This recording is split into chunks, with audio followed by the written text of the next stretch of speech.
Bismillahirrahmanirrahim. Elhamdülillah ve salatu ve selamu ala Rasulillah.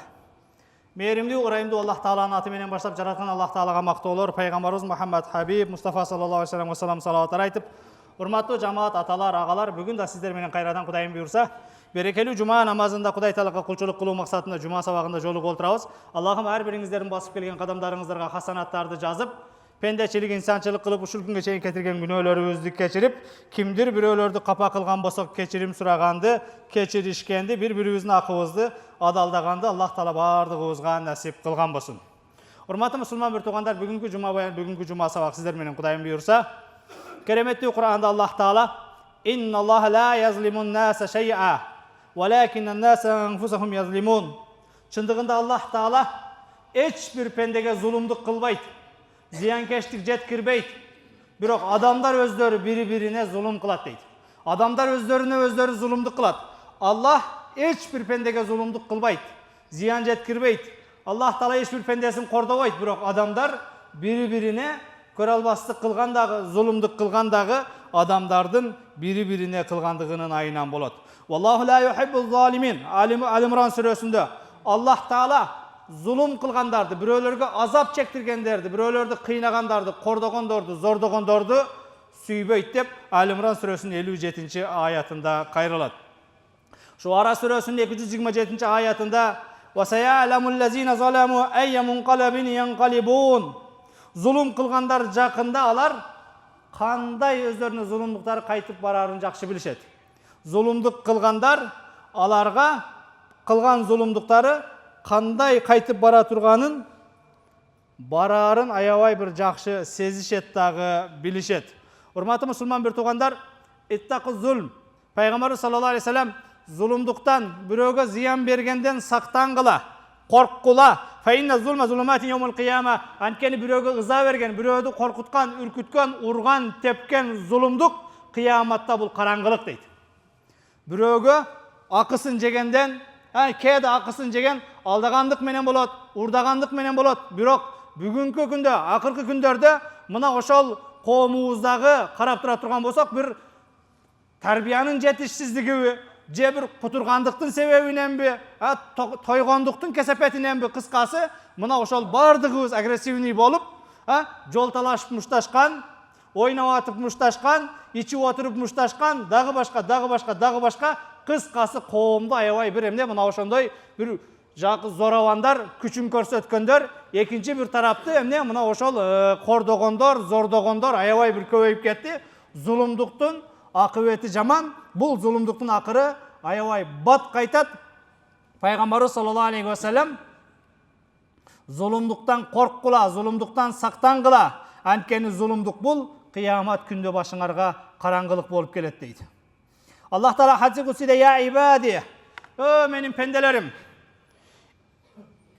инни харрамту зулма аля нафси».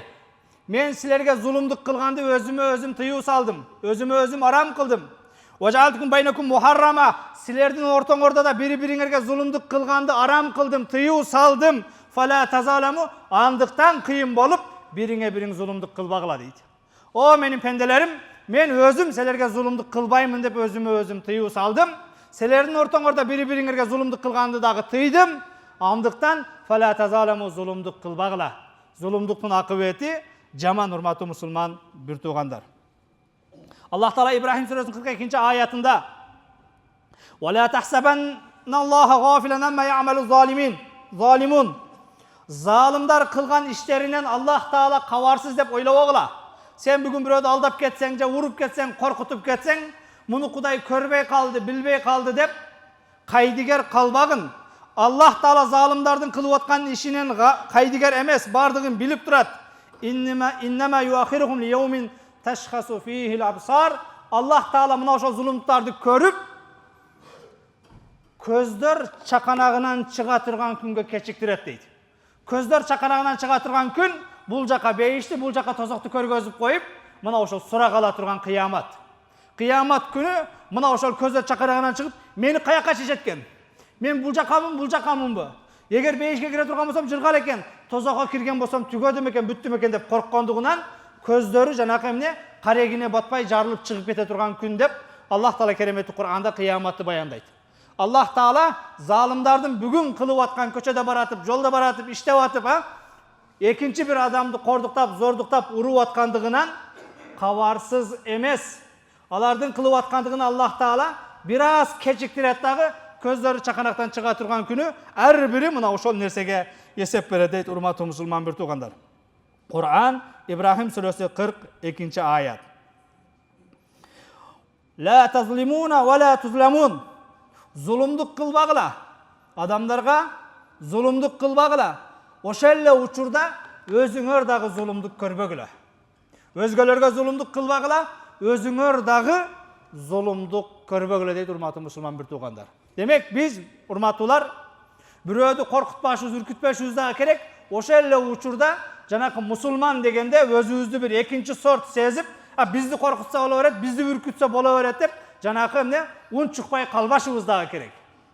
Demek musulman adam bürögö ziyan jetkirбейт, özügө dagı ziyan jetkirбейт. Bürögö ziyan jetkirбейт, bürög özügө dagı emne ziyan jetkirбейт, özün dagı korgoyt, bирок adamlarga zulumduk kılbayt. Bakara suresi 279. ayet. Maida suresi 8. ayet. İ'diluhu aqrab lit-taqwa. Adamlar menen bolgon mamilelerde adilettүүлүк menen mamile kılgıla. Adamlardın akısına kirip ketpegile. Mına oşol nerse aqrab lit-taqwa, Kuday Taalaga jaga turgan takwalıkka jakın iş, urmattуу musulman bir tuğandar. Peygamberimiz sallallahu aleyhi ve sellem unsur ahaka zalim av mazluman. Zulum kılıp atkandagı, japa çegip atkandagı bir tuğanыңarga jardam bergile dedi. Sahabalar ya Resulallah, nansuruhu law kana mazluman. Eğer al adam japa çegip atkan bolsa jardam berебиз. Kıynalıp atkan bolsa jardam berебиз. Bирок ana kordap atkan, urup atkan, zorduktap atkanga kantip jardam berебиз? Peygamberimiz sallallahu aleyhi ve sellem oşol aram işinen, oşol emne küçkö salıp atkandыгынан, korduktap atkan, urup atkandыгынан tosup koygondugun oşogo kılgan jardamım deydi. Demek urmattууlar, biz azap çekkenge dagı, azap bergenge dagı ak, adal, tuura nasihatыбыз менен, осиятыбыз менен мына ошол нерседен урматтуу мусулман bir tuğandar tosuşubuz kerek eken. Peygamberimiz sallallahu aleyhi ve sellem da'vatul mazlum mustajaba. Japa çekken adamın duası kabul bolat deydi. Japa çekken adamın duası kabul bolat. Biz kede wagtılуу janыбыздағы күрүккө ишенип, же анча-мынча эмне колубуздагы дубинкага ишенип, же болбосо мына ошол эмне жанакы алсыз болгон бүгүн келиндерди ургандар, аялдарды ургандар, кыздарды ургандар, ата бала биригип алып, жаш балдарды ургандар көбөйдү. Мына ошолор абайлаш керек. Sen anı urup koyup, kıyım bolup, atası жоқ жетимди urup koyup barıp, biraz ıştıraf төлөп koyup jırga uкташың мүмкүн. Бирок ал байкуш таяк жеген уктабай ыйлайт. Ал эми ал ыйлап аткан көздөрдү уга турган жараткан Аллах Таала күн-түн уктабайт. Sen кээде кыйраттым деп барып, зор кылдык биз кыйын экенбиз деп коюп жатасың, бирок ыйлаган мазлумдун көз жашын уга турган жараткан Аллах Таала эч качан уктабайт. Демек, урматтуу мусулман bir tuğandar, абайлаш керек, этиятташ керек. Da'vatul mazlum mustajaba, kabul bola turgan 3 türdүү adamдын бирөөсүнүн дуасы бул. Мына ошол жапа чеккен адам. О Раббим, мен атам жок, bir туганым жок, коргой турганым жок. Бирок мени кошунам келип, жапа эсмат келип, ташмат келип уруп кетти деп ыйлап жаратканга алаканын жая турган болсо, Аллах Таала эмне мына ошол кишинин дуасын kabul kıla turmattуу musulman bir tuğandar. Peygamberimiz sallallahu aleyhi ve sellem men kanat lahu mazlima li ahihi falyatahallalhu minhu al-yawm. Kimdir biröөгө zulumduk kılıp, ortaڭorda zulumduk ötüp kalgan bolsa, bugün adaldaşıp algıla deydi. Bugün barıp keçirim surap koy, bugün barıp tövbe kıl. Zulumduktun akıbeti bul kılıç menen kaytpayt, bul dübinke menen kaytpayt.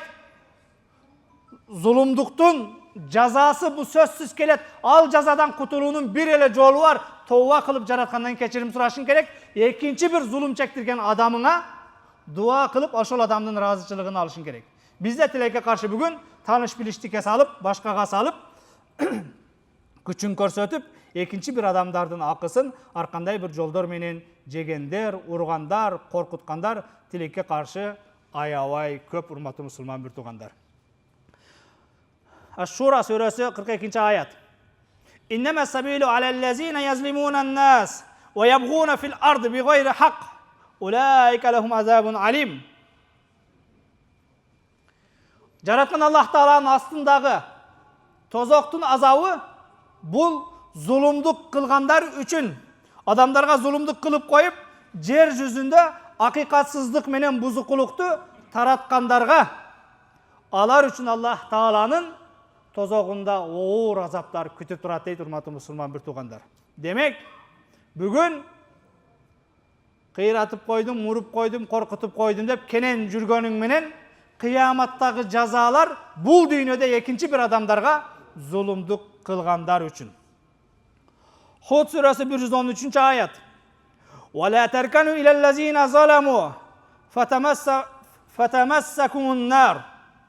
Зұлым қылуучыларға қарап оғып кетпегіле. Зұлым қылғандарға қарап ошолорго қошылып, ошолорго ықтап кетпегіле. Ошолор тарапта болып қалбағыла. Анткени ошолор тарапқа оғып кеткендигиңер, ошолордун себебинен оттун жалыны силерге дагы тиет дейт. Акыйкатсыздык, адилетсиздик өкүм сүргөн жерде, мына ошол адилетсиздикке, зулумдукка шерик болуп, ошого ыктап кеткен, ошол тарапка оғып кеткендерге дагы оттун жалыны тиет деп Аллах Таала Худ сүрөсүндө, урматтуу мусулман бир туугандар, бардыгыбызга эскертип атат. Пайгамбарыбыз саллаллаху алейхи вассалам: "Иттақу даъватал мазлум." Мазлумнун дуасынан коркула. Фаинага лайса байнаху ва байналлах хижаб. Мазлумнун дуасы менен Аллахтын ортосунда эч кандай тосмо перде жок дейт. Түз кабыл боло турган дуалардын бири бул, урматтуулар, жапа чеккен адамдын дуасы экен. Мына ошондон урматтуу мусулман бир туугандар, ошол нерседен бардыгыбыз абайлашыбыз керек. Кудайыма шүгүр, бүгүн арапташып кетти, бардыгы сакал коюп кетти, элдин көпчүлүгү хижаб кийип кетти, же жумада адамдар толбой калды, 90% жаштар мешитке каттап калды деген сөздөрдү шыбыр-шыбыр укканыбыз менен тилекке каршы мына ошол мусулман кандай болуш керек экендиги көчөдө 90% көрбөй атабыз. Жума күндөрү башка да же жолукчандарды көргөндө 90%дан ашык ыймандуу болуп калды дегенибиз менен тилекке каршы мамилеге келгенде, жашоого келгенде, ата-энени сыйлоодо, кайнатаны урматтоодо, күйөөнү сыйлаганда же катынды урматтаганда, бала чакага камкордукта бүгүн жанакы мусулманчылыктан эч нерсени көрө албай атабыз. Пайгамбарыбыз саллаллаху алейхи вассалам: "Ал-муслиму ман салима ал-муслимуна мин лисаниhi ва ядиhi." Мусулман деген адамдар анын колунан, тилинен зыян чекпесе дейт. Мусулман деген адамдар анын колунан, тилинен азап тартпаса, зыян чекпесе, мына ошол адам мусулман. Ал-муслим ахул муслим, ла язлиму ва ла юслиму. Мусулман мусулмандын бир тууганы, ал ага зулум дагы кылбайт, кароосуз калтырып дагы койбойт дейт. Мусулман мусулмандын бир тууганы, ал ага зулум кылбайт. Эгер зулум чегип аткан болсо, зулум чеккен боюнча аны калтырып дагы койбойт, коргойт, колдойт. Бул менин бир тууганым дейт. Иннамал муъминуна ихва. Чындыгында момундар бир тууган. Фа аслиху байна ахавайкум. Бир тууганыңар менен ортодогу мамилелерди бекемдегиле. Бүгүн урматтуу мусулман бир туугандар, ата баладан жабыр чегип атат, достон зулум чегип, досунун колунан, классташынын колунан пычак жеп өлүп атат. Бүгүн кошунаны уруп атат, бир тууган менен катташпай калып атат. Ошонун бардыгы экинчи бир адамдын акысы. Экинчи бир адамдын акысы, ушул бардыгы зулумдук, урматтуу мусулман бир туугандар. Пайгамбар саллаллаху алейхи вассалам берекелүү хадистеринде: "Инналлаха ла юмли лиз-залим хатта иза ахазаху лам юфлитху." Чындыгында Аллах Таала залым, зулумдук кылган, бирөөдү кордогон, коркуткан адамга убакыт берет, мөөнөт берет. Ошол мөөнөттө эсине келбесе, акылына келбесе, эсин барында этегин жыйбаса, хатта иза ахазаху, эгер Аллах Таала азаптайм деп уже киришкен болсо, лам юфлитху, ал адам Аллах Таала азабынан эч качан кое бербейт дейт. Аллах Таала зулумдук кылгандарга мүмкүнчүлүк берет экен. Жарашып алар, кечиришип алар, тобосуна кайтар, пендечилик кылды, ачуу калтырып койду деп. Эгер ошол нерседен тобосуна кайтып, кечирим сурап, акысын адалдабай турган болсо, хатта иза ахазаху, эгер Аллах Таала андай боло турган болсо, бул ыйлаган пендемдин жазасын мен жазалайм деп Аллах Таала жазалаганга киришкенде, лам юфлитху, eç kaçan koyu verбейт, Кудайдын азабынан кутулбай калат дейт. Урматтуу мусулман бир туугандар, абайлаш керек, этиятташ керек. Саад ибн Абу Ваккас пайгамбарыбыз саллаллаху алейхи ва саллям тайкеңерди көрсөткүлө, мана менин тайкем деп Саад бин Абу Ваккас менен мактанат эле. Саад бин Абу Ваккас Куфада башкаруучу болуп жүргөн учурда мына ошол сахабалардын бирөөсү Азирет Умарга келип Саад бин Абу Ваккастын үстүнөн жалган жала менен арызданат, арыз жазат. Бул мынау губернатор намазды туура окубайт, адилетсиз өкүм чыгарат, согушта дагы кээде эмне туура эмес аракеттерди кылат. Кыскасы ушул эмне мамлекетке кыянат кылып атат, кызматтык абалынан туура эмес пайдаланып атат деп Саад бин Абу Ваккастын үстүнөн арызданат. Азирет Умар Саад бин Абу Ваккасты чакырып келип туруп сураганда, Саад бин Абу Ваккас ошончо Азирет Умардын көзүнчө Аллахума инкана абдука хаза казибан. О Аллахым, мына менин үстүнөн доо коюп аткан, менин үстүнөн Азирет Умарга келип арызданган киши эгер жалганчы болгон болсо, жалгандан арыз жазып аткан болсо, мен намазым туура эле окуймун, адилеттүү өкүм чыгарам. Эгер бул кишиң ошону жалгандан эле айтып, адамдарга өзүн көрсөтүш үчүн, рия кылыш үчүн эле келип Азирет Умарга жалгандан касам ичип айткан болсо, қама рияан ва самаатан, жалгандан эле ушул нерсени токуп тапкан болсо, фаатил умра, бул пендеңдин өмүрүн узун кыл. Бул пендеңе узак өмүр бер. Ва атил факра, ошол өмүрү канча болсо, кедейчилигин дагы ошончо кыл. Аллахым жетинбей жакыр жашап өтүп кетсин. Ва арридху лил фитан, о Раббим, ушул пендең жалганчы болгон болсо, узак өмүр бер, узак өмүрдө кедей жашат, анан шарманда кыл деди. Фитнеге дуушар кыл бул пендеңди деди. Сахабалар айтат, чындыгында ошол киши, бул кишинин бул жакта аты дагы бар экен, мен атын айтпадым, адепти сактап. Мына ошол киши арадан жылдар өтүп, каарып, жүзгө чыгып калганда да мечиттин алдында туруп, нары бери өтүп бараткан аялдардын көчүгүн кармап, жамбашын кармап, башка кылып тийиш кылып коет экен. 100га кирип да, 90га кирип да, оңолбодуң да, кайтпадың да, бүгүн да бар мындай аксакалдар. Тауба кылбадың да десе, мага камсанабагыла Саад бин Абу Ваккастын каргышында калгам дейт экен. Мен ал байкуш туура иштеп аткан жеринен жок жерден жала жапкандыгым үчүн ал алаканын жайып, эгер бул пендең мен жөнүндө жалган айтып аткан болсо, өмүрүн узун кыл, кедейчилигин узун кыл, ошол узун өмүрүндө шерменде кыл деп дуа кылган. Мен өзүм каалабаган абалда колум кетип калып атат дейт экен. Мен Саад бин Абу Ваккастын дуасына калганмын, каргышына калганмын дейт экен, урматтуу мусулман бир туугандар. Бүгүн дагы кээде 5-6 күн залга барып коюп, башка кылып коюп, же кандайдыр бир мансаптар тууганыңа ишенип коюп, оңго солго басканда, чоңду чоң дебей, кичинени кичине дебей, зулумдук кылгандар абайлаш керек.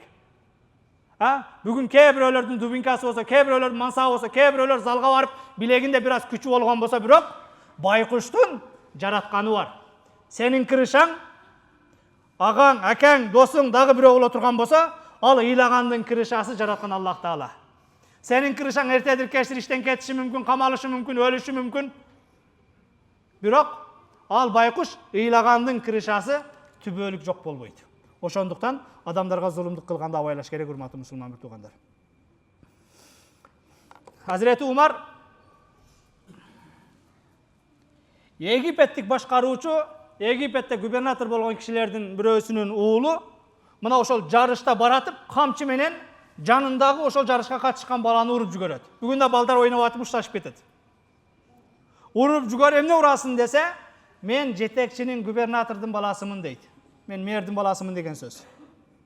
Жанакы бала ыйлактап келип, Азирети Умарга арызданат. Амирел муъминин, мына бала мен жок жерден желкеме кылык камчы менен чаап, мен атам губернатор ишиң болбосун деди дейт. Азирети Умар жанакы атасын дагы, баласын дагы чакырып, өзүнүн астына келгенден кийин жанакы таяк жеген баланын колунда камчыны карматып, эми кайтарып сен дагы уруп алгын дейт. Азирети Умар ата балага карап туруп, "Мата истабаттум ан-нас фaqat waladatuhum ummahatuhum ahraran." Селер бул Аллах Таала азат кылып, эркин кылып жараткан адамдарды качантан бери ата бала кул кылып алдыңар дейт. Азирети Умар жанакы Египеттин губернаторун чакырат дагы, булардын бардыгы энесинен туулганда азат болчу, эркин болчу. Качантан бери муну балаңа көң губернатор болуп кул кылып алдың дейт. Бүгүн дагы биздин коомдо ата бала биригип, достор биригип, туган урук биригип, өзгөлөрдү уруп аткандар абайлаш керек. Азирети Умар мына ушинтип эмне, урматтуу мусулман бир туугандар, адилеттүүлүктү дайым жанакындай орнотуп турган экен. Ошондуктан урматтуу мусулман бир туугандар, бул нерселердин акыбети аябай жаман. Табииндерден Саид ибн Мусайиб мындай деп насаат айтат. Зулумдуктан сактангыла, анткени ал түндүн караңгылыгынан дагы ээсине батыраак келет деген дейт. Мына кече кеткен түн азырда 4 сааттан кийин шам болот. Кеткен түн канчалык эртеңки күн тез келген сыяктуу, сен бирөөдү ыйлатып, зордоп, кордуктап аткан болсоң, ошол сен кордоп аткандыгыңдын жообу дагы ошончолук бат келет дейт. Урматтуулар, жашообузда көп эле нерсени көрүп атабыз. Жашообузда көп эле нерселерди көрүп атабыз, тилекке каршы мага эмес. Бизге тиешеси жок. Паланчип шундай болду, пустанчип шундай болду, бирок мен эмес деген түшүнүк менен зулумдукту бүгүнкү күнгө улантып келатабыз. Болбосом, мына ошол ар бирибиздин зулумдугубуздун жообу түндөн дагы тезирээк кайтып келет дейт. Хасан ал-Басри айтат: "Зулум Аллахтын жазасы, ал кылыч менен эмес, тооба жана дуа менен гана кайра кетет" дейт. Зулумдуктун жазасы бул бир гана тооба менен кайтат дейт. Кечирим суроо менен гана кайтат дейт. Зулум кылган адам убактылуу жеңгендей көрүнүшү мүмкүн, бирок акыркы жеңиш ар дайым акыйкат тарапта болгондордуку. Урматтуу мусулман бир туугандар, күчүбүзгө, башкабызга таянып бүгүн зулумдук кылгандан абайлашыбыз керек. Пайгамбарыбыз саллаллаху алейхи ва саллям чыныгы баатыр, чыныгы эр жүрөк, чыныгы кыйын, чыныгы спортсмен бул алдынан чыкканды жыга чапкан эмес, балким ачуусу келген маалда өзүн контролдоп, кой бул да мага ошого менин бир тууганым деп туруп, мусулман бир тууган кантип буга кол көтөрөм, кантип муну урам деп туруп, өзүн кармаган адам дейт. Ошондуктан урматтуу мусулман бир туугандар, эмне мына ошол нерселерде бардыгыбыз абайлашыбыз керек. Иннамал муъминуна ихва фааслиху байна ахавайкум. Чындыгында момундар бир тууган, бир туугандардын ортосунда эмне бекем болушубуз керек мамиледе. Ya Yuhannas, inna khalaqnakum min zakarin wa unsa wa ja'alnakum shu'uban wa qabaila. O adamlar, men sizlerdi bir atadan bir eneden jarattım. Jaratkandan keyin ulut, uru, Özbek, Türk, Kazak, Kırgız, Tacik uru kılıp jarattım. Li ta'arafu, bir-biriңер менен tanışışыңар үчүн. Inna akramakum indallahi atqakum. Allah Taala'nın aslında kadir barktığınlar, takvadığınlar, küçtürüğünler. Kimnin takvalığı köp bolsa, kimnin namazı köp bolsa, kimnin orazası köp bolsa, kimnin sadakası köp bolsa, kimnin zekati köp bolsa, mına ошол Кудай Тааланын астында авторитет экен. Инналлаха алимун хабир. Аллах Таала бардык нерсени билүүчү, кабардар. Хужурат сүрөсү 12-13 аяттар, урматтуу мусулман бир туугандар. Демек, бардыгыбыз бир атадан, бир энеден жаралдык. Кудай Тааланын астында кадыр барктуубуз, кимдин намазы, орозосу, таквалыгы көп болсо мына ошол гана.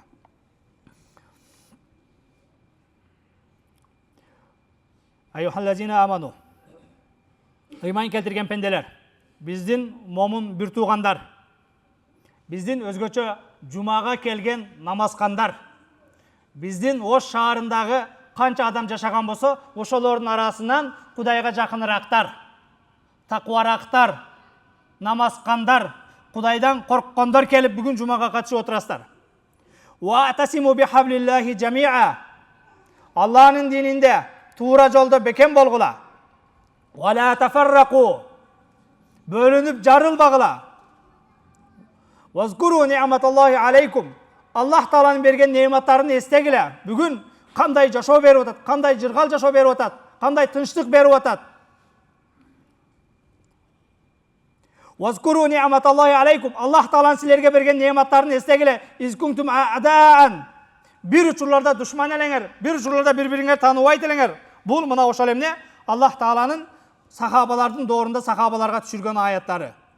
Bir-biриңер көрө албаган душман элеңер, фааллафа байна кулубикум. Аллах Таала бирок жүрөктөрүңөрдү бириктирип, ортоңорду бириктирди. Фаасбахтум би ниъмати ихвана.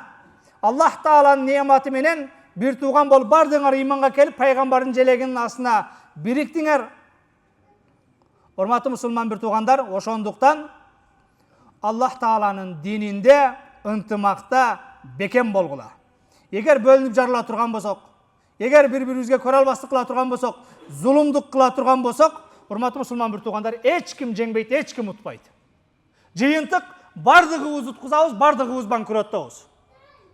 Пайғамбар саллаллаху алейхи ва саллям атадруна манил муфлис, банкрот кім екенін білесіңер бе? Банкрот болған адам кім екенін білесіңер бе? Сахабалар, я Расулалла, банкрот деген мән ла дирхама ва ла матаалаху, арабызда кімнен бұйым тайымы, башқасы бизнесі жоқ болып банкрот болып қалған болса, ошол банкрот. Пайғамбар саллаллаху алейхи ва саллям, сендер айтқан ал дүниедегі банкрот, бірақ менің үмметімнің банкроты қияматта болады дейді.